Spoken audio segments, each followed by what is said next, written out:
பார்ட்டியில் கலந்துக்கும் போது அந்த மாதிரியான ஒரு ஒரு உடை அணிஞ்சதை நம்மளே பேசியிருக்கோம் சார். இப்போ திரும்பியும் வந்து வெப் சீரிஸில் சிகரெட் பிடிக்கிற மாதிரி ஒரு காட்சி நடித்தது ஒரு பெரிய ஒரு சர்ச்சையை கிரியேட் ஆயிருக்கு சார். ஏப்பா ஜோதிகா என்ன மம்தா பானர்ஜியா, இல்லை இன்னொரு ஜெயலலிதாவா, இல்லை இன்னொரு அன்னை தெரசாவா? அரைகுடை ஆடையோடும் ஆடையே இல்லாமலும் நடிக்க சொன்னால் நடிக்கிற ஒரு 4ஆம் தர நடிகை தானம்மா அந்த அம்மா. நீங்கள் தளபதி படம் வந்த பிறகு ஒரு நிருபர் போய் கேட்டாராம், ரஜினியோட நடிச்சிருக்கீங்களே மம்முட்டி, எப்படி உணர்ந்தீங்கன்னு.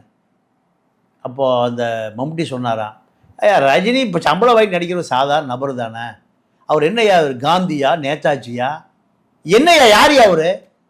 மம்முட்டி கேட்டது, சினிமாவுக்கு நடிகை காசு வாங்கி நடிக்கிற பழைய கண்ட்ராக்டர் தானே, விசில் அடிக்கிற கண்ட்ராக்டர் தாயா, யார் யா அவர்? நான் என்ன ஐயா நேதாஜியோடைய நடித்தேன், இல்லை உமர் முக்தாரோடைய நடித்தேன், அறிவு கட்ட ரிப்போர்ட்டராக இருக்கே நீ, இப்படி கேட்டாராம்.